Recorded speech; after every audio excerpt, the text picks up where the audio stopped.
Amazing, amazing grace. Today is the International Widows Day globally. We must say a big thank you to Lord Lumba for not only keeping the love for his mom to himself, but for sharing it with the world. Because of him, and because of all those who supported him and other countries who supported him, today we have the International Widows Day. And it's interesting that IWD is International Women's Day and IWD is International Widows Day. This brings to the fore one important message I have for women. Every woman who plans to marry, who is married, is a potential widow.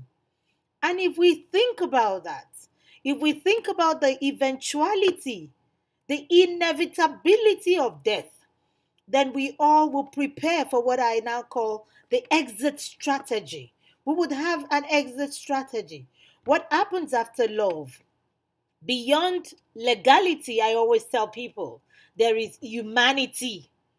So how do we manage our humanity and our legality?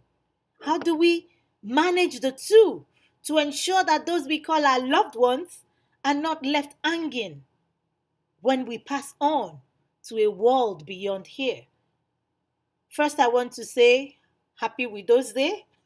But is there really anything happy about being widowed, about living in widowhood, especially for my sisters in Africa? How happy is it to be a widow, widowed in Africa and facing abuse?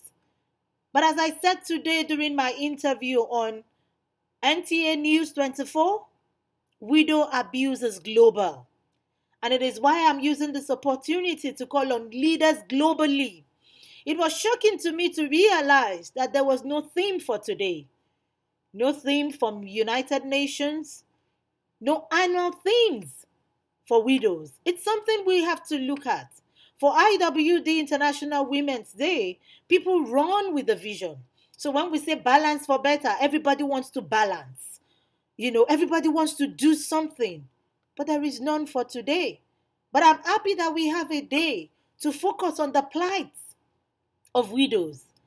Widowers don't go through what widows go through.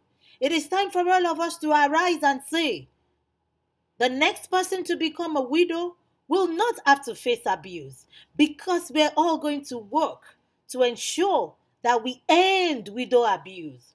From Nigeria to America, from America to India, from India to Kenya to Ghana to all over the world, it has come to a time when we have to look beyond today to solve the problem of widowhood, because it is connected. When you abuse a woman, the children can see.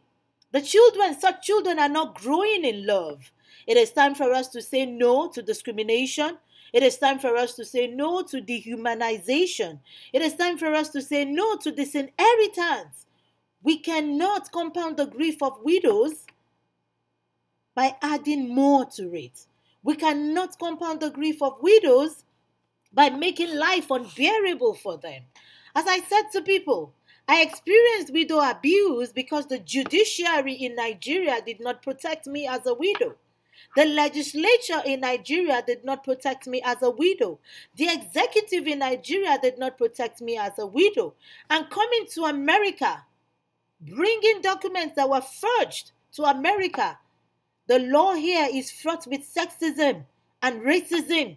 And so, when they got to Bergen Surrogate Court, despite the fact that they were filing outside of jurisdiction, despite the fact that they were filing out of statutes, it was admitted. One thing led into the other.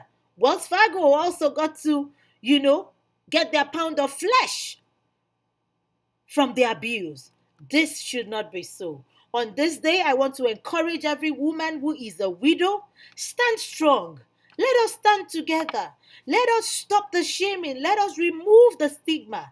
Let us remove the pain, the cloak of pain and abuse that widows are clothed in. Let's remove it. And we can do that by the power and grace of God. Thank you for listening. God bless you.